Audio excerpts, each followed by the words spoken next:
Hello, welcome to the Late Challenge podcast. This week, we're having a laugh about the joys of being probed and poked in our middle age and the weird things that start happening to our bodies for no apparent reason. There's Robbo's much loved fascinating fact of the week, and we'll be chatting more about mental health in football and beyond, which allows us to revisit what is my new obsession in life, watching the Spurs manager being interviewed. And for the first time, like a good old-fashioned Saturday night TV show, we've also got a giveaway this week, a prize giveaway, so stick around for that. But we're getting started because, you know, as this show evolves and we're building the plane as we're flying it and all that, our target demographic is probably what we expected it to be, isn't it? Middle age. Middle age. Yeah.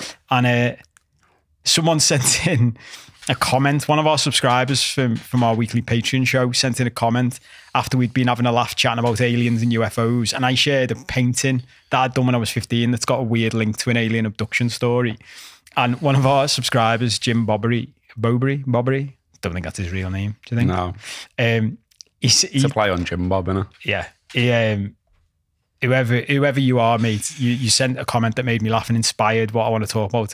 He said, "This brings with it so many questions talking about my painting.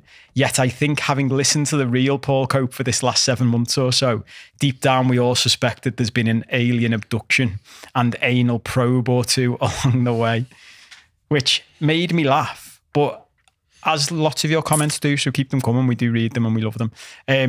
But it also got me thinking madly about how many times I've actually been probed on this planet without the need for an alien abduction. And I thought that must be something that increases with age and as we get into the middle age. So it's probably something that resonates with our demographic, as decades pass by, I imagine a lot of us, and the other thing to say is our demographics, like a lot, 90-odd% men as well, isn't it? And, I feel like, I mean, it's a bit of a serious start to the show, isn't it? But things like, like testing for prostate cancer and things like that. Well, I was just about to say there's a walk, isn't it? There's a charity thing. Yeah. There's Jeff Stelling. Yeah. Heads up that. But yeah, in fact, that wasn't even on my agenda to talk about, but that's literally this demographic now, isn't it? The stage of your life where your doctor wants to put his fingers up your ass. Same thing about, you should check your balls. Yeah. It's not something to be messed about with, do you know what I mean? Have you? Well, I check my balls. Do you mess around? I don't stick my finger up my arse. You don't stick your finger up your arse. There's a revelation for the start of the show. Only ever slip when I'm wiping. But this could go in a completely different direction. Yeah, let's leave that direction. But yeah, it's all of that serious stuff, isn't it? And I do think that you can end up there. But is your reason for including this on the agenda that you want to tell us about a probe? Just so I can talk to you, yeah. It's just like a therapy session to tell you what it's like. It's funny because like various chronic health conditions. Or the doctors. Yeah. Mate, if this was at the airport, it's fucking Mate, hell. After the airport edition of this podcast and the things you were saying, if everything's monitored on the internet, which, it probably is, isn't it? Yeah, I will be getting probed. Yeah, I reckon an alarm's going to go off when you go to the security. But to be honest, mate, taking the piss out of security, where you're like, yeah, come over here, yeah. Well, but when I tell you these stories, you'll see it that I hold no fear for these things now. Honestly, I've had camera crews and camera crews. Yeah, that's where honestly. You'd think like Sky Sports. Yeah, that's what it feels like. You've never had it. You've never had this stuff, have you? So I've had it down my throat. Have you? Okay. Ooh. So I've had the three. That's what she said. I've had that twice and up the other end twice or 3 times. Up my nose as well. And okay. Well, I thought you hadn't had any of these. Yeah, but not up my arse, which is as I thought what it meant. But yeah, now we're getting into it. Yeah. Well, there is. Yeah. Well, I will tell the one about my arse because that was the last one. But the throat one was the fit. Like, what did you think of the throat one? Because this is why I said a camera crew. I remember, I know we all love the NHS and all that, but I've had so many dealings with the NHS over the years. It's like, do you know when everyone's raving off it? Like, oh, it's amazing. I'm like, it's not all amazing though, is it? Like, not everyone who works inside the NHS is amazing. I had this nurse, and honestly, do you talk about like bedside manner? You'd think I was like some crybaby. I've got quite a high pain threshold. I've been through loads of shit in my life. I'm like, she's ramming this camera down my throat, and I had like spray, I think sedation on my throat, but I was still awake. Did you balk? Balk, mate, fucking hell. And I felt like going to her, but I couldn't speak. if I fucking ram this down your throat, do you not think you'd balk? Because she was reacting like, oh, come on. Oh, get over it. Do you like, I'm like, just because you do this all day, every day, doesn't mean this is a pleasant experience for me. Because have you done it? Which? Down the throat, the camera on. It's horrible. Yeah, well, up the nose was the first one for me. So what was that like?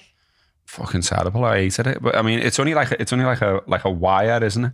Basically, you know, when you say camera, it's not like some fucking VHS thing on your shoulder. That's what it feels like when they're putting it down your throat. It's like the pen. It's like a pen. Yeah, it's like a. Well, this the was one like up your a piece nose of must wire. be smaller. Yeah. Yeah, and it was like because I'd gone to the doctors and basically said like my voice is going, and like, you know, because it was like over a period of time, it was like getting more and more gravelly and stuff, and it was like, you know, while it was a big hit with some people, it wasn't that useful sometimes. Like, you know what I mean? Well, there's like a sweet spot for that, isn't there? Yeah. Where it's like, if it could just stop here, that'd be sound. Yeah. But if it keeps deteriorating, I'm fucked. And basically, like, you know, it seemed to be connected to the match, to be honest. They basically said, you know, post-operation that, you know, I needed to take it a bit more easy on my own voice, basically. But, yeah, so what happened was, you know, I went to Aussie and they fed this thing up my nose. But I always remember the nurse basically saying like, okay, I know it's not like a pleasant experience, but like equally, you know, you're going to fall off that chair if you lean back any further. Because she's like feeding it up my nose and I'm going, and like leaning right back like that. But yeah, they got up there like in the end and had a look, fed it, and then obviously like feed it down your throat. And it was to have a look at my vocal cords, like, and they identified that I had polyps on my vocal cords, which then had to be removed, which then meant they went down my throat. But they knocked me out for that bit, like, but they chipped me tooth when they clamped my mouth when I was out. So yeah, that you know, all told, the whole thing wasn't a pleasant experience. But equally, they said like, you know, we do need to do this because there are literally lumps there. And back to what we just said before, they were like, we've got to, you know, there is a chance they could be cancerous. So, you know, we need to remove them and then identify whether they're benign or not. And thankfully they were, like, and then I had to go over this like really weird sessions that were that awkward with this girl, where she tried to get me to project from the diaphragm or whatever. So you can like shout in another way where you... Oh, yeah, you know what I mean? Yeah. Like singing yeah, training. I didn't really get it, to be honest. I think I'm probably just shouting in the same way. No, not really. We just had a few sessions of it and I didn't really get it. And like she said, you know, you do need to protect. I mean, I'm listening to my voice now and I'm thinking it sounds a bit croaky. Because, you know, I gave it a good go at Wolves on Saturday, like. But yeah, so there was that, and I've still got the little chip that he made on my tooth slowly gone down. Doesn't that worry you? Like, I think that, like, my mistake is I've never been knocked out for them. I've always just gone, because especially like the way my life used to be, I was always like, I've got stuff to do. Do you know what I mean? So if you knock me out, that means I've got to get someone to drive me. I've got to get picked up. Can't do anything this afternoon. Can't do anything tomorrow morning. Just like, it'll be fine. Like, you're a big, hard, tough man. And then when they're shoving a camera down your throat and you're like, fucking hell. Yeah, but then doesn't it worry you a little bit that when you're knocked out, they're chipping your your tooth and that? I know. You're like, what are you doing that you chip me tooth? It was big metal clamps to keep your mouth open while it's down there, isn't it? Like, as you're putting that on, aren't you being a bit careful? I know. Well, I had another one as well. I mean, I don't know what we're doing, hospital revelations, but here we are. So there was that. And then I had a hernia operation as well. And they had to, like, you know, shave me piabs and that for that one, but also knocked me out for that. I was going to mention later. I don't know why was I going to mention Manscaped? I was laughing to myself thinking sponsors for the show. Yeah. So whenever from now on we mention things like shaving your balls, it'd be like, well, do you know, if there's any people out there, we're looking for sponsors. So like if Manscaped are out there and want us to reference them whenever we shave our balls. What I remember about that one was, you know, like it was a fella who did the shaving, like, which I was glad of, to be honest, because you know what I mean, like it's slightly less embarrassing that. And he was dead sound. I actually remember having a chat about the Reds and that while he was doing it. I think this is, well, we'll talk about my experience in a minute, but I think that's one of the most bizarre parts of it, isn't it? because it's so normal to them. You're just like, well, just any job chat. is normal to whoever's doing it on the regular, aren't they? Like, you know, anything in society, you know, like it's like, oh, that's a mad job. But it's not when you've been doing it loads. You're just desensitized to whatever it is, aren't you? He's not asked it's your knob, like, is he? He's seen a million knobs. He doesn't give a fuck. He's seen loads of pubes. He doesn't give a fuck about that either. He's just doing his job and he's having an He's just shearing you like a sheep, isn't he? Just like lads. You know, like, you know, the fella was getting lost there. Did you not want to be doing this yourself? Got to have a bit of a trim here every now and then, lad. Imagine if they did that. Started giving you like grooming advice. Yeah. Or handed you a card regarding maybe Manscaped should be going there. Yeah, sponsored by. That'd be funny, wouldn't it? The NHS. Hand you a little free trial. That's a future version of this world, definitely. But obviously that's like the prep, isn't it? And then, like, you know, you go to the anaesthetist, and I can never say that. Anaesthetist. Yeah, that person. And it was a fella and a girl, and like, I remember she was quite attractive, like, and I was fine, like, with that stage, because I thought, well, you know, rather that she was doing this stage than the previous stage. But I think she was basically, like, my reading of the situation anyway, I think she was some kind of like trainee, and he was the, you know, the main head. And so he was getting her to do it, and, you know, but he was watching over to make sure everything was done right. Anyway, they did it, and I wasn't out properly. And it was really weird, because obviously you're meant to be out, and I was thinking, shit, but I couldn't really, like, communicate. Oh no! Do you know like, what I mean? you were in that horrible, I was in middle, like that weird, just off the edge of being out, but still in, if you like. And I was thinking, shit, and I could hear what he was saying and everything, like, and I was like, oh no, and then he went. He's a bit of a big lad, him, you know, and you haven't given me enough there. Go, you're gonna have to do it again. And like, they did it again, and then it was gone. And the other thing I remember about it as well is chatting absolute bubbles when I came round. Like, more so than normal. Like, I was talking at 1,000,000 miles an hour. Remember, this male nurse got me some toast, and I was like, this is the best toast ever. Oh my God, this is boss. You got any more of this, lad? What's this? Oh, mate, this is your boss had toast, lad. Any tea? And he made me a tea. Boss, cup of that, lad. Oh, mate. And I was just waffling for England. He was laughing his head off at me, like, and he's going, have you got someone to pick you up? And I was like, yeah. And he's like, yeah, probably best. Probably best, yeah. But that's something else, isn't it? They must get some funny ones. Wasn't it someone sent me a clip the other week, it might have been Siobhan, of like someone had recorded, because obviously this is the problem now, isn't it? Cameras everywhere.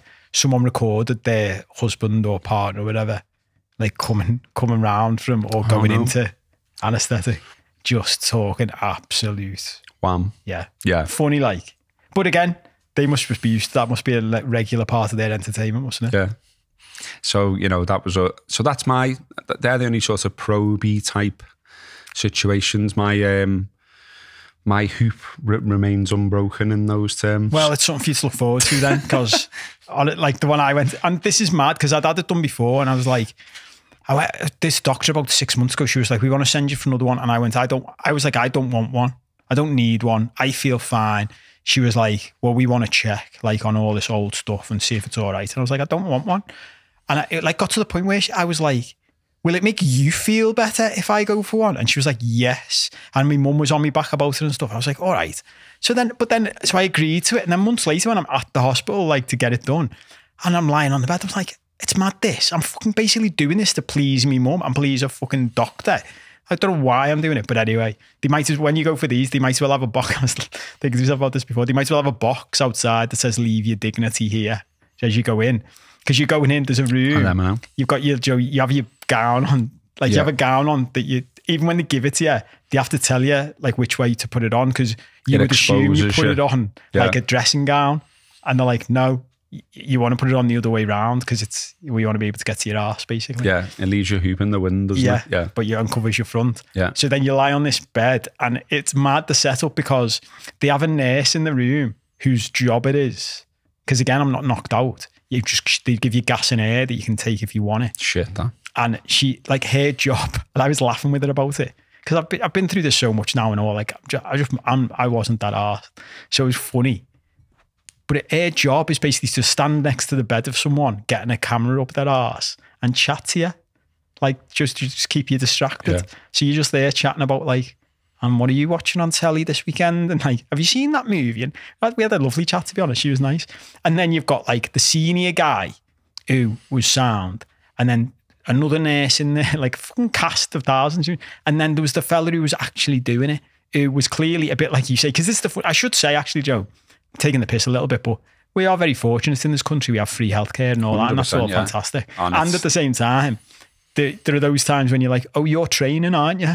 So can't I have the fella who's fucking boss at it do it, please? No, because he's done a fucking like some mad shift for 72 hours, probably because of the underfunding and of the also NHS. Someone's got to be fucking trained, haven't they? Like they've got to do it on, they've got to practice on someone somewhere. We've all been through this, but it's mad when it comes down to medical procedures. It feels a little bit less high risk when you're a trainee lawyer. Do you know what I mean? And you just draft in a letter that you can give to your boss, and he goes, not very good. This fella's like, they push a camera up your arse, and obviously like goes into your bowels, which are like long. You don't realise how long your bowels are really until someone's pushing a camera through them for an hour. And you're like, are you not at the end yet? They're like, nope, a little bit further to go. Mate, this fella, there were times I wanted to go to him. I'm not a fucking cow, mate. Can you just go a little bit more? He'd be getting stuck. And like, and as he's getting stuck, he's like, literally with his face, you could see him going like, pushing it, and you're like, oh, Peach is great and small, lad. And I am. At one point, I was a bit like, this must be a hard job for him to do. He got stuck, so the old fella took over, who was like this Scouse fella, who started chatting to me, dead nice, fucking smooth as a whistle. But did he use his foot? Yeah, got his foot against the bed. He's like, fucking. But mate, the funniest bit was, and it goes back, this is why I was thinking about Manscaped before, because I was thinking before I went in, should I shave? Do you know what I mean? Should I shave my arse and like just reduce any like issues there? And I thought, no, I think I just ran out of time. Thought, it can't be arsed. I've done this before, it'll be fine. It got to a point as he's imagine like, the contortions to be doing that anyway. Do you know what I mean? Like shave your own arse. Yeah, it's not that hard. You can do it without looking. This episode should we just put sponsored by Manscaped and then send it to Manscaped after and say, no, is that a good way of getting sponsorship? Give them free shouts. Yeah, but no, but you know, other people that are available, that makes shit, fuck them. Oh, yeah. Until they come on to us. Yeah. No? Or the genitalia shaving people are available. Shavers are available. Yeah. But anyway, I decided not to. And halfway through this thing, he's twisting this camera, right? Twisting it as it's up like a mile up inside. Did you make sure you had no men in the rigging though before you went in? Like, you know, no men in the rigging. No, what a way of putting it. Like, I clean got rid of the arse. Like, yeah. Well, I have showers. Is that what you're asking me? Yeah, I didn't just go for a shit and then go to the hospital. No, but there might be some, you know, determined Klingons. If fucking hell, lad, what's going on? This is going in a wild direction. You're revealing shit about yourself you don't want to know. It's your agenda. Robbo's arse. Like, stay away from there. Jesus. But yeah, this is a mad moment in your life. Do you know what I mean? I'm lying on this bed, chatting away to this girl who's lovely. And the fella's getting like all fucking frustrated because he couldn't move, but he's been twisting this thing. And Joe, I've got a sensation down below. I'm like, you wrapping that up in my arse here, mate? And it got to a point where I had to go to him. How? I had to say out loud as a grown man sitting on a bed in a hospital, mate, I think you've got the camera caught in my arse here. And he was like, oh, yeah, and then he's in there with his hands, like trying to sort it all out. Literally, like a few minutes later, the older fella went to me. He actually asked me the question, are you comfortable there, Paul? And I went to him. Being better. I went, you mean relatively speaking with a camera crew up my arse? And I like, when you get it was a nice moment in my life actually, because when you get a laugh in a situation like that, you're like, yeah, you've done quite well there. But it's mad, isn't it? When someone sends me a thing about being probed by aliens, if I did get abducted by aliens and they're like, we're going to put a probe up your arse, like, yeah, sound. I can give you some tips actually. Can we shave it before you go in? We'll just save us all some hassle. Who's coming over for the chat? Come on. Yeah. Hit me with the questions. One of you needs to have a chat to me about my favourite movies. Yeah, I was going to, because I didn't think you had anything to chat about in this, because I think I said to you in a message, didn't I? remember seeing a Billy Connolly sketch where he was talking about, as you get older, you start growing shitloads of hair out your nose and ears. And he was like, I don't know what my body's preparing me for, but it mad doesn't one, that, seem isn't like it? it's night. What's that all about? I know, I don't get what that's for. I mean, I remember those moments though. Like, there's more and more of these moments now. You know, like you go to the bar. I think we've touched on this before, but you just go to the barbers and like they just say something like slightly mortifying. Like, do you know what I mean? Like, do you want me to do your eyebrows there, sir? And you're like, Do you know what's mad? Questions that get asked these days that would never have been asked in the past. The barber saying things like that. Well, and you still haven't been to a barber's where they do your ears, have you? Yeah. Oh, you have now? Yeah. You've been to one now? Oh, I thought that'd been when we talked about it. When we talked about it last time, you were like, what? They're putting a flame on your ear? Oh, no, I've been, I think that's what I meant. Like, I've never been to one that's got a flamethrower out and all that. Oh, but that's boss. I've had it waxed.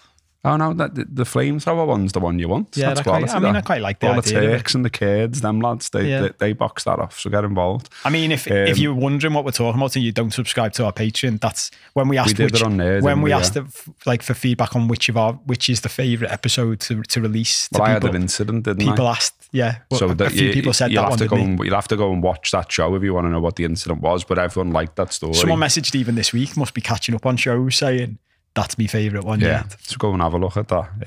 We're not going to spoil it. Let's leave it. Let's move on. No. Good story though. Yeah. So let us know if you've got any interesting, embarrassing or funny Billy Connolly, stories. by the way, I just remembered something about him. So I'm just going to mention it. I love all his stuff about sort of like getting old and, like just like loads of his stuff's like middle-aged moans, isn't it? I mean, he's significantly more funny than us, like, to be fair. Yeah. But my favourite ever, I reckon. Yeah, he's really good. I mean, he made a bit of a shit joke about Liverpool once, didn't he? So he slightly went down in estimation then, but then I let him off. But I always remember the one where he was going on about like you needing glasses, and obviously I've talked on here about I've now got two sets, like distance and readers. But he was talking about that, and he said I always wondered whether could someone invent like prescription windscreens? It's like, imagine looking in your rear view mirror and you see this fucking massive heads with big massive eyes driving behind you. Just like, what the fuck? And I also liked as well, I think it was in the same sketch where he was talking about like, when you sneeze and like, you can't control a sneeze, can you? Like, it just happens, it comes on you. But he was like, when you sneeze when you're driving though, and like you know that it's going to lead to you closing your eyes potentially, and so like you try and control the closing your eyes because you want to see and that because you're driving. And he said, and you just end up doing this like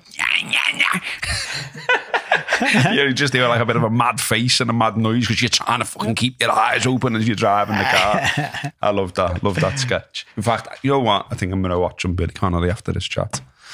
What a guy. Yeah. As I say, I think he's my favourite. And I'm working my way through stand-up comedy at the minute, so I need to go back to Billy. Yeah, it's good. Anyway, no smooth segue at all. Going to do your fact of the week in the middle here. Boss, you got one? Yeah, I've got one. I'm having to start, as time goes on, I'm obviously having to go more and more like, new sources of information and all that kind of stuff because, we've done 33rd show, this, isn't it? 30. So you've come up with 33 facts about Liverpool and surrounding areas. Yeah. So, you're doing well. Do you reckon you'll make the full year? I don't know. I hope so. So I've got some books. You got a book? Oh, nice. Do you know what we've done though? This is we've given your family a gift here and anyone who knows you. Because people can buy you books around this topic now. Yeah, 100%. My dad used to happen with my dad. He started doing quizzes. So like a dead easy. He would do quizzes for like the local like church club on a Friday night. So his dead easy go-to present was get your dad quiz books because he loved them. Sad. I'm going to give a credit here to Ken Pye, who this book is called Even More Merseyside Tales, Curious and Amazing True Stories from History. Nice. The one I've gone for that I want to give a shout to, I knew about this house, and because I've got some local history knowledge, because I do like history, I always have done. And there's a dead old house in Tubruch, and it's about, and I knew it was one of, if not the oldest in the city. But he's just sort of like added a bit more. So it's West Derby Road. There's a dead old house there, believed to have belonged to John Mercer. Tubruch House it is, and it was built in 1615. So this fella John Mercer was a Roman Catholic, but obviously in those days it was against the law to be a Catholic. When was this? 1615 was when the house was built. So you couldn't be a Catholic. It was against the law to be Catholic. It was against the law to have any kind of Catholic service anywhere. And people had to hold services and prayers in secret. And priests had to come in secret and in disguise. And they had these priest holes, didn't they, built into homes, so that, you know, if basically the army, the soldiers came, they'd hide in these gaffs. About this, interrupting you already? I know, fucking hell, lad. I know, sorry. Like, how determined you are to be a Catholic. That wouldn't happen in this day and age, would it? Sneak the priest in the back. It's mad though, isn't it? It's like proper interesting. Like, so when he was holding these secret masses for his Catholic family, friends, neighbours, etc., he'd have one of the servants in an upstairs room looking out the window. And if soldiers were sighted approaching what was then a farm, West Derby Road is very much not a farm now, then a warning would be shouted down the stairs. That meant that the priest could hide, that they'd hide the Bibles and prayer books in a secret hole beneath a stone slab. And they also obviously had to hide the priest himself. So there are 2 fireplaces inside this house, and between the 2 chimneys was this secret priest hole that he'd had built into his house. So on this occasion, people inside had managed to hide the priest from view. Soldiers rode up to the door. They marched straight in. They ransacked the place looking for Bibles, prayer books, and for the priest. And this fella's crammed in this tiny secret hiding place, absolutely terrified. They didn't find anything, the soldiers. And so once, you know, these troops had gone, they returned to the hiding place. And the fella had passed away. Like he died of fright, basically. Okay. The petrified priest. So this gaff is still there. It's privately owned now. You can't sort of go round it or anything. You can obviously go down the road and you can see it. It's quite easy to spot if you just someone's house. Yeah, it's just someone's house now. But if you go around that neck of the woods, it's easy to spot. It's like an old stone house. Do you know what I mean? You know, it doesn't fit in with the rest of them around there essentially. So you can't spot it. And yeah, it's privately owned. There's no like sort of, you know, you can't do a tour of it or anything like that. But yeah, this is the bit where it goes a bit like, you know, Tom Slemony, but I don't mind it. I'm going to read it out anyway. It said that on the anniversary of his death, a ghost of the priest appears, manifests as a shimmering grey image flitting about the house when the clock strikes midnight. Sometimes door latches rattle and floorboards pop to pretend his appearance, and occasionally the sound of horses galloping up to the front door accompanies the manifestation. That is Tom Slemony, isn't it? Because do you know what I'm thinking straight away? Like, that sounds dead dramatic in a book, doesn't it? Yeah. But someone literally lives in that house, so you can just... One of 2 things must be true. If you said to the people who live there, like, is that true? They're either just going to go, no.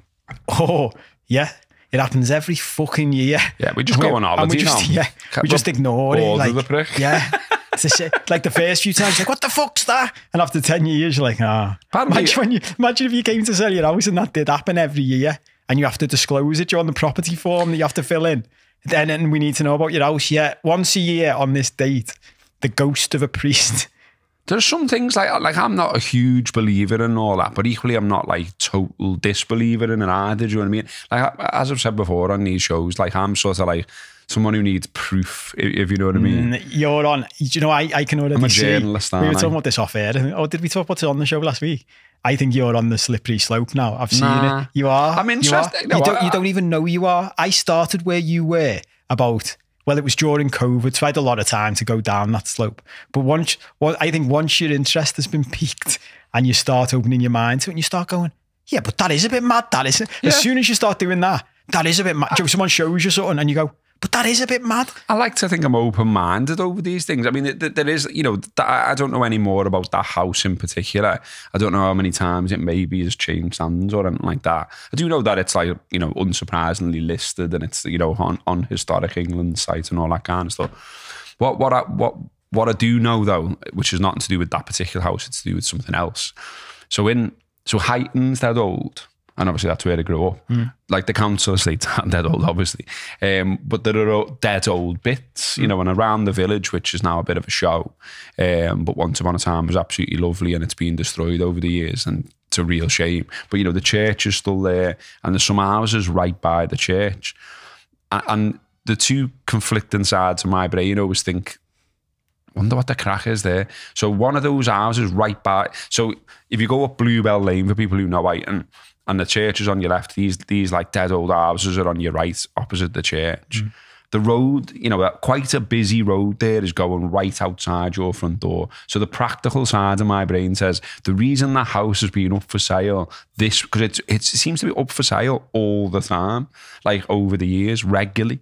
And so I think, well, it must be because that's annoying, practical side. And then another part of my brain goes, I wonder if it's haunted. and people keep moving in, having a bit of a mad time. I mean, you're not far from a graveyard as well and all that. Yeah. And you're from like a dead old bit of Whiten as well. And so there's a bit of me that thinks, is that the reason? Have you ever heard a story? No. It's just something I've sort of like come up with myself. And you know, if anyone's listening or watching, you know, have got any information about that house, let us know. Yeah, because that's the funny thing when I'm saying about that, that's something you would not. It's like, Joe, when you've got a shitty neighbour and it's like, you're meant to put that on the form. Yeah. And people are like, don't put that on the form. What are the neighbours like here? Yeah, they practice how to answer that question where you just can't be fucking done on it later, do you mean? Yeah, I mean, they're all. Have you ever have anything to do with them, to be honest. Have you ever like have you ever seen like someone's face flicker though when you've asked that question? Yeah. I have. And it's dead funny. Because like you can tell by the language they use. Yeah. Because I've had to look at loads of houses within the past, I don't know, say 3-4 years or whatever. And here I am again looking for one. And so, you know, I've gone for like viewings and all that. And I always ask it now because I've had too many experiences of knobheads. And like, you know, the knobheads thing is not really something you can control, is it? But if you live by them, it's fucking awful. Like it takes over your life, or it did mine. Yeah.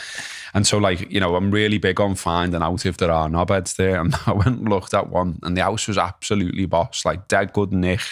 It'd been like this old woman who'd lived there, but it wasn't one of them where it got into like mad disrepair. She'd obviously had a bit of money and kept getting it modernised, and everything was dead nice, and the back was sound and all that in a good area, everything. And it wasn't, you know, it was someone from a family like sort of who's there when I knocked, and I went, oh, what are the neighbours like? And she went on a big thing about our one, you know, oh, they're lovely, yeah. And blah, blah, that's blah, the worst thing you can do. It's the worst one. And went on this big spiel about how sound they were, and was like pointing at that wall and everything, like. Yeah. And then I was thinking, you were just waiting to go. The other side? Yeah. And then I can't remember what she said now, but it was written all over her face, and she was like, they're okay. Yeah. Yeah. She's like, fucked herself there, hasn't she? They're knobheads, aren't they? Yeah. It's all over your face, your body language, everything. And the best you can do is, even though you know, like you're trying to get a tenant for this gaff for your son, the best you can manage is they're okay. Yeah. And it's like, they're knobheads, aren't they? But she's made it, that's a schoolgirl, because she's gone, if I big up this side, he won't even worry about the other side. No. But because you've got experience in that, then she's got to go from that high to try and cover up the low of the other. That's never going to work. I know. Well, I didn't get it anyway, because what seems to be happening with ours is still is the amount of people that go for every single one. But that's any good. Yeah. Is mad. Oh, well, I think we could. We've done this, haven't we? We're thinking of topics for other shows. We could do a whole show on that, like what's going on in the world.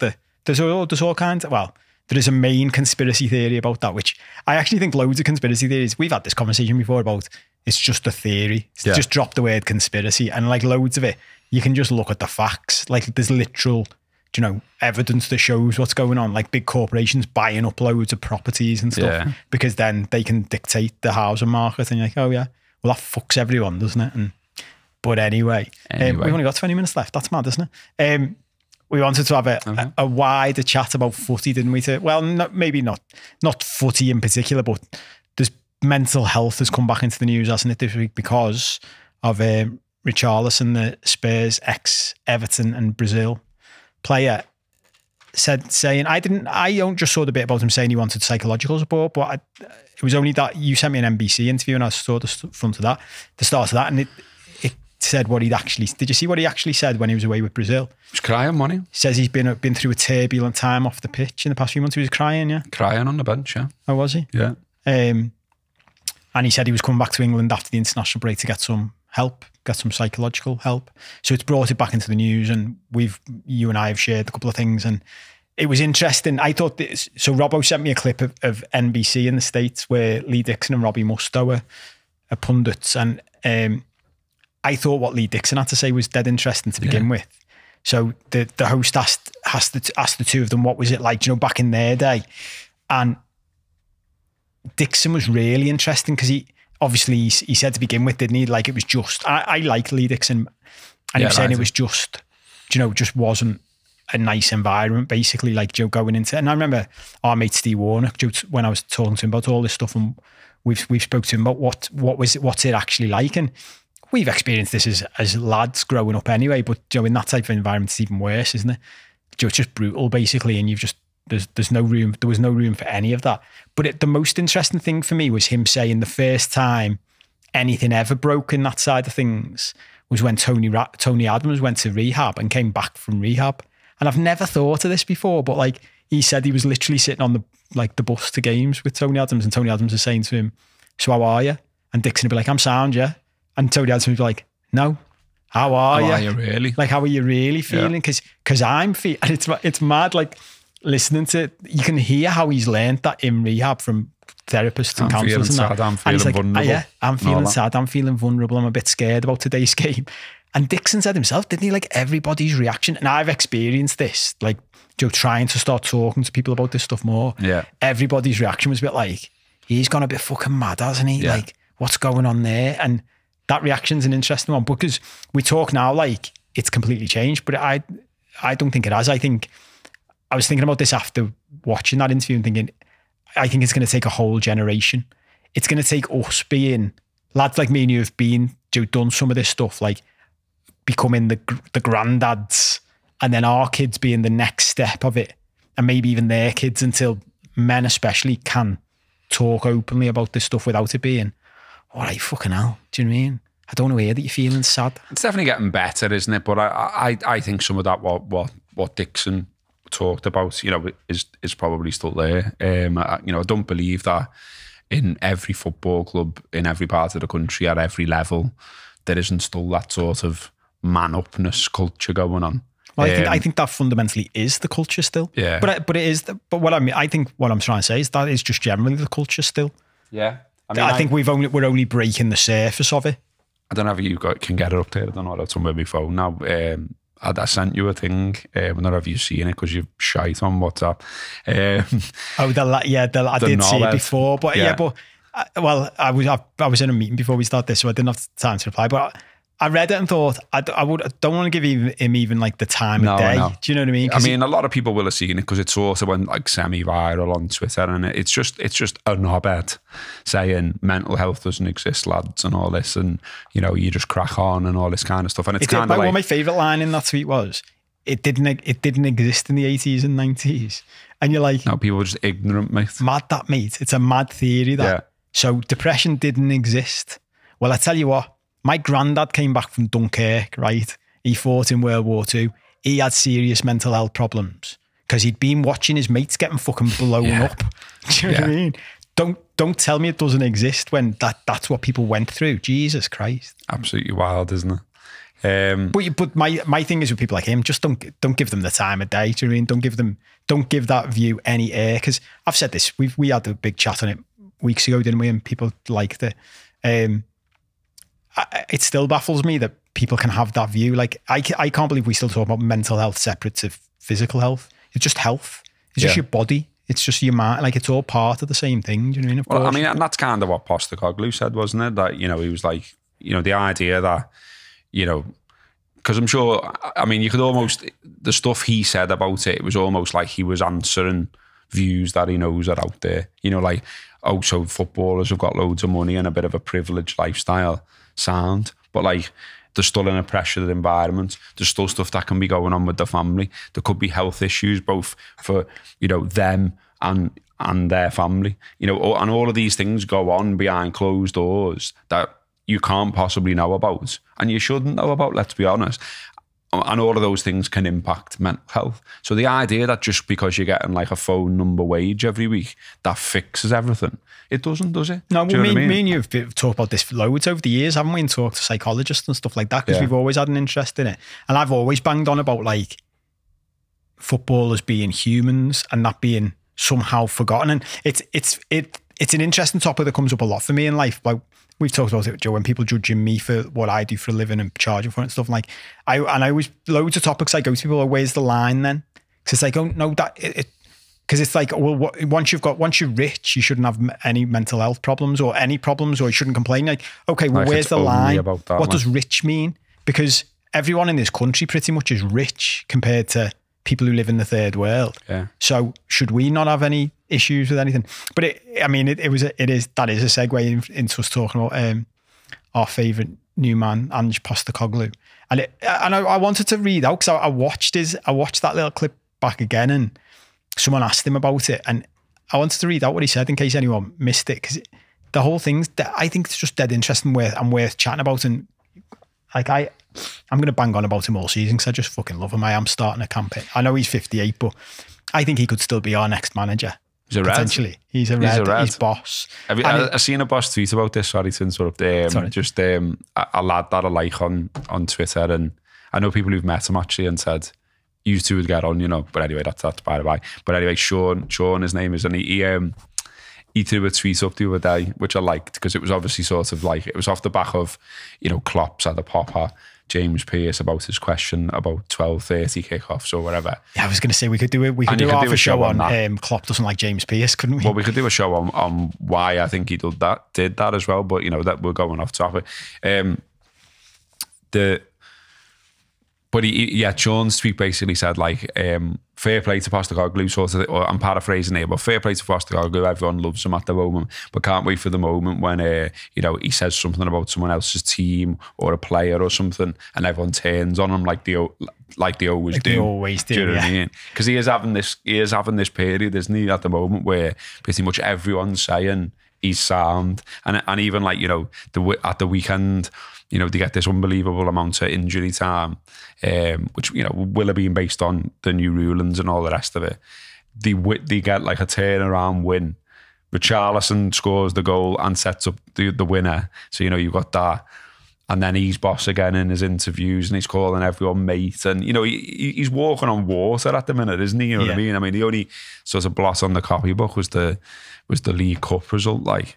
And even then he was like, yeah, I got it wrong. Did he? I didn't see that. I can't believe I've missed that. I'm going to have to set up some form of like notification setting on Google. Get on the R ones though. Did you watch that one I sent you? Which one? Where he was like the youth team coach for Australia or whatever. The one on the news. Brilliant. We talked about that the other week, yeah. But obviously YouTube's algorithm started to get onto the fact I fucking love him, because it suggested there's a boss one apparently. Yeah, there's a boss one of him giving an inspirational speech to the Australian first team, I think. So that's been like put to one side for when I want something to watch. But do you know what's funny about that? I can already picture for when the tide does turn, because his quote is a perfect example of how he'll just be like, yeah. Like this is, so a journalist asked him about the Richarlison thing, and his answer was in his very matter-of-fact way. He said, I won't do the accent. He said, who in their life doesn't have something that's stressful? I'm 58 now, and there's never been a time in my life when everything's perfect. There's always something, and footballers aren't immune to that. But this is the bit that I thought was dead interesting, that I've never thought of before, and I don't think we've ever spoke about. He said, I think sometimes they fall into the trap of thinking they are, but they're not. Talking about the footballers. Like the footballers themselves are falling into that trap that everyone else does, which is you're rich and you've got a boss life and you're a footballer. Made it, I'm done. So you should be sound. Yeah, so when they're not sound, they're like, yeah, what the fuck's going on here? And he's like, you're just a fucking normal human. And he said that, what you alluded to before.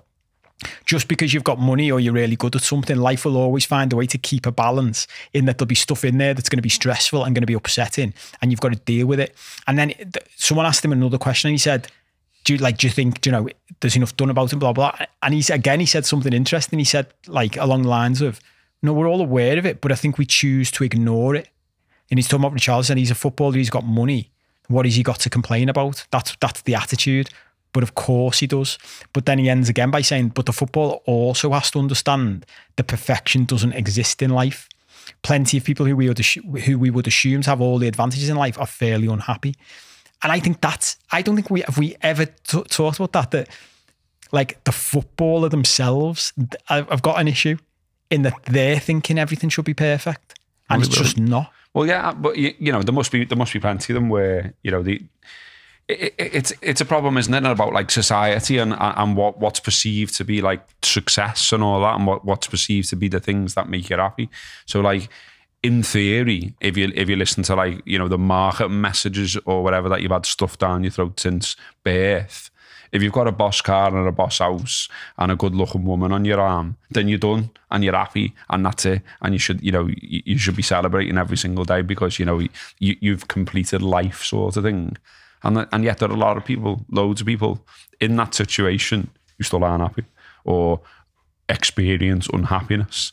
And so then I can sort of imagine that the hole they must go down, because they're like, well, why am I unhappy when life's told me that this is the point where I'm meant to be happy? So then you're going to start doing your head in with that thought, aren't you? You know what I mean? Like, well, what's making me want, you know, is it this then? Then you might start overthinking your relationship, or you might start overthinking what you're doing for a living, or football's not for me, or I'm more than just playing a game, or, you know, whatever it might be. Do you know what I mean? Yeah. And I can 100% see how it happens. Well, there's a boss. I can guarantee that hardly ever gets talked about. No, well, it won't, will it? And there's a boss, Jim Carrey quote, where he says something like, I wish everybody could, because he's been down this path, hasn't he? And he said, I wish everybody could be rich and famous for a day or something like that, just to understand that it's not the answer. And it's mad. I've said this for years, because whilst it wasn't on the level of a professional footballer, I remember chatting to Steve Warnock about this, like, because that's where he found himself. And Joe, I've never been a professional footballer. I've never been a movie star, but I've hit that point in my life where, and Steve said that to me, he said, one of the reasons I wanted to come to you to help, because we've been in the same place, but just in different parts of the world. So like, I literally got to that place where I was like, lawyer, had my own law firm, drove a boss car, lived in a boss house, owned multiple houses that I rented out, was married to a beautiful woman, and was like, it was like the world was like, well, you're sound then, aren't you? You must be fucking made up. I'd be in family parties and people had like, my peers, like my peer group would go to me, fucking hell, if we hear your name one more time in our house, you're like, our mums and dads going to us, why can't you just be more like Paul Cope and do that? And I remember saying to one of my sister's mates once, I'm fucked. And she was like, what? I was like, I'm depressed. I fucking hate my life. And she was like, what are you talking about? I was like, it's a fucking sham. Like, this is just what everyone taught us we're meant to have to make us happy, but it doesn't. I need to get out. And I remember like smiling going, God, that makes me feel well better. Because like, you're who we're trying to be. And I was like, yeah, honestly, it's crap. Well, Postecoglou, I mean, you know, you look at him and think, well, you know, he's grown up. He's talked about how, like, you know, a big link with his old fella was football, and you know that's why he's obsessed with football, and he's grown up a Red and all that, and he's getting up at mad times of night to, you know, watch it, and became obsessed with the game. And then he's built his career in Australia and like played against Liverpool, Melbourne Victory and all that. Yeah. Then obviously, you know, he's done stuff with the national side, then Celtic, now he's at Spurs, he's in the Premier League and all that. But he said himself, didn't he, when he was talking about it all, he's like, lost my dad 3 years ago. And like, you know, I'm having to deal with that. Yeah. Well, he said he mentioned that at the start of that thing. He said, I know that's just my thing, but he said something like, he should be here to see this. Yeah. And that must be that's a perfect point. And me and you know how aren't that is as well. We've lost our dads, and it's like, you know, that's what I mean. Like, and no amount of money or privilege or your house, your car, or anything else can prep you for that. Do you know what I mean? No. So, you know, that is an unbelievably tough part of life to deal with. Well, this is it feels like a mad example, but like, I was chatting to my girlfriend about this week. Like, I was sitting in a family party in a barbecue, and I don't know why this popped into it, because I'm like, Joe, focused on trying to build an online business at the moment, which, Joe, those type of things can take off quickly if you get everything right. And I was sitting there thinking, it's mad this though, isn't it? Because like, no one in my family gives a shit whether there's £10 in my bank account or £1 million in my bank account or £100 million in my bank account. It literally makes no difference to my life in this setting. And I just smiled to myself going, yeah. And that's the point, isn't it? Well, that's what Richarlison said. I thought it was interesting as well, you know, because I think, you know, and I was thinking about this about myself, you know, because I was thinking in a way, I had to slightly struggle for the empathy, just because like the footy fan side of me is like, he's been a knobhead though for Everton, and he's been a knobhead for Tottenham, and he taunted us, and he did this, and then I was like, shut up, you knobhead, to myself almost. And it's like, bring it back down to he's a human, and he's just, for whatever reason, he's just had a little difficult time here. And when he talked about why did you break out in tears? Because basically subbed off, and then he's seen in tears. And he sort of said that it wasn't really about like how I'd performed, because everyone's saying like, until the weekend, it was like 1 goal in 31 or whatever for Spurs, and obviously getting subbed for his country as well is not what he wants. But he said it's not really about that. It's about other things that are going on in my life, like. And I sort of got that because like I remember when I sort of like first thought, I need to do something about this. I don't think I can just like deal with all this myself.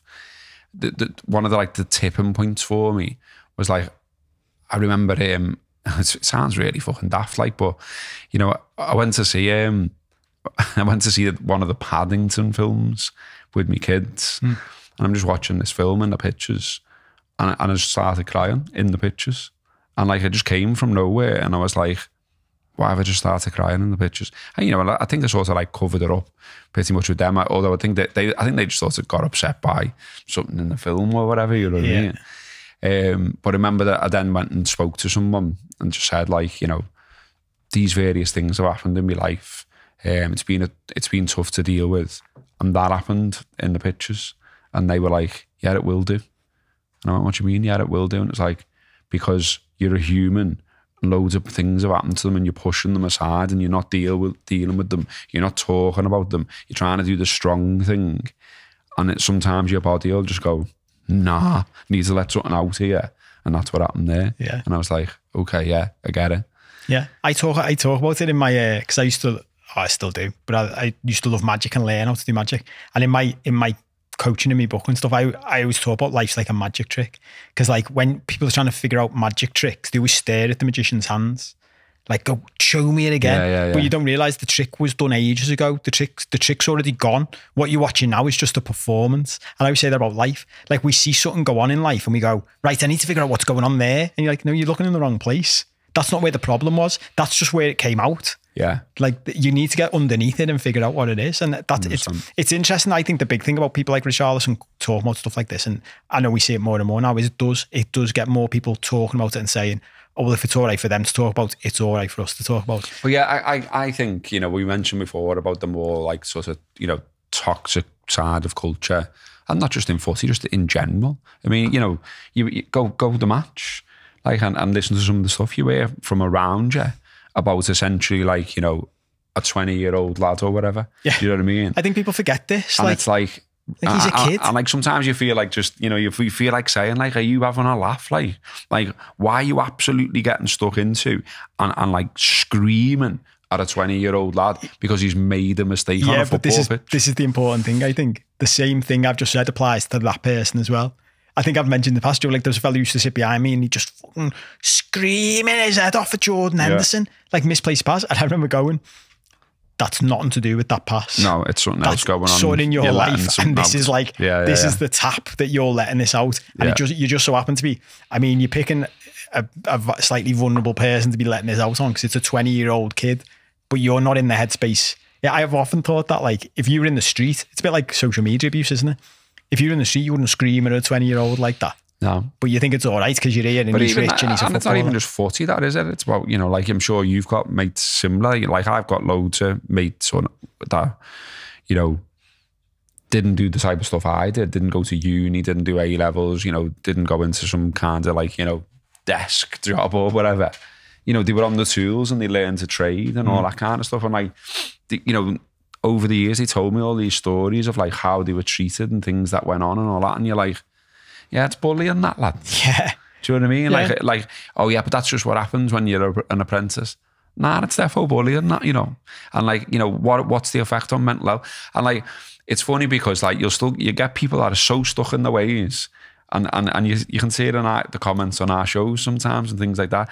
They're of a certain age and they're so stuck in their ways that they're like, this is you being woke. This is you being soft. This is you being pink. Yeah. Whatever.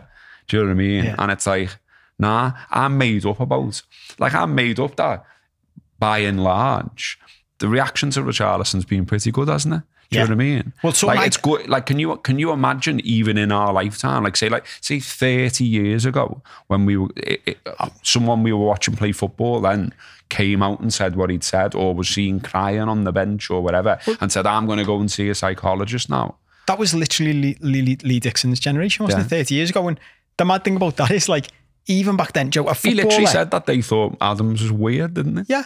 And think about it back then, a footballer checking into rehab for actual addiction, like serious addiction, even that was a bit like, everyone like, oh, it's a bit mad, that, isn't it? Yeah. And you're like, he's got a serious addiction. Yeah. And they say, he's saying himself when he comes out and talks about it, it's like, fucking weirdo. So it has changed massively. I'm out of time anyway, so I wanted to end, because I want to talk about the prize you want to give away, but I wanted to end on a high for, we're calling it Ange Watch for Postecoglou. I think, did I send this one to you? Like, I just watched post-match interviews with him now, just for the gold dust. And I think this might be one of my favourite answers to an interview by a football manager ever. Maybe getting carried away, but because we've talked about this about football in a Liverpool show that we've been doing, like about other footy fans criticising Liverpool fans for getting carried away. And we've both said, why not? Like, why not get carried away? I've never heard a manager do this. One of the interviewers, I think it was on one of the, it must have been like a Spurs fan channel that was on. And he said to them, like, Joe, you came in and Spurs fans were like down and all that, and now they're getting carried away. So is it the other end now? You need to manage, do you need to manage expectations? Is that part of your job? And this is what he said. He said, nah, let them go. Let them enjoy it. My role is not to burst people's bubbles. Let them get excited. Let them get ahead of themselves. That's the beauty of being a supporter. They go through enough pain. You want to let them enjoy it. And if they think we're going to be world beaters, great. It's up to us to match those expectations. Our supporters deserve to have some happiness, and they can enjoy it in any way they want to. Fucking is Isn't right. that just fucking brilliant? Brilliant, yeah, absolutely is Get right. carried away, fucking love it, enjoy it. Mate, I saw like a City fan, like quote tweeting the celebrations from Liverpool scoring a late winner or taking the lead at a late point in the game, having been 1-0 down and having been absolutely shite in the first half, saying, oh, what are they all doing there? What's with the big over-the-top celebrations? Have they won the league? No, mate, they played shit in the first half. They played good in the second half. They turned it around. And from a very unlikely situation based on the first half, they won the fucking game. And when you've travelled to an away match from where you live and you go there and you steal it and, like, you know, they're singing fucking God Save the King at you and then next minute you've won. That's boss. It's boss. And that's why you do it. But that's why it's quality. But he doesn't realise. And you're allowed to let yourself go and enjoy the moments. We can get carried away on this topic, but like, I know, we need to do that's another why, show. That's one of the reasons City are fucked. Partly because they react like that. Like, you're meant to fucking... But boring, sterile secondly, experience. This is what happens. When you win all the time, it does become boring and sterile. And it's like... And I know there are stories of Liverpool fans from back in the day when we were like that, winning every week, and like Joe, shrugging dads and granddads just and all that. Literally winning the league and just being like, ah, well. Yeah. And you're like, we've just won the league, lads, fucking hell. But anyway, right, before we go, we're going to do a prize giveaway. We're giving away a 3-month subscription to our much loved Patreon show to one lucky listener or viewer. If you want to get involved, just subscribe to our YouTube channel, like this episode, and leave a comment on the YouTube show saying that you've done it and you want your name in the hat. And we'll pick one winner at random before we record next week's show and announce who it is. Boss. Can't say further than that, can we? Yeah. And you can try it out and see what you think. And we are going to pick a show at some point out. We need to get on that. Yeah, and it's dead easy as well, isn't it? We can literally click a button and it just makes it laugh. Yeah. It's not like dead hard. I know. But yeah. We're saying that we're dealing with this like it's fucking complicated, and it's not. So yeah, at some point we will give you a free show from the Patreon subscriber show to have. Do come and join our secret Patreon club where we talk dead honestly. Yeah, we're naked with cameras up our arse. That's it. Thanks for watching. Thanks. I fucking must have missed that bit. Thanks for listening. Get in touch if you want to sponsor the show. See you soon. Love you.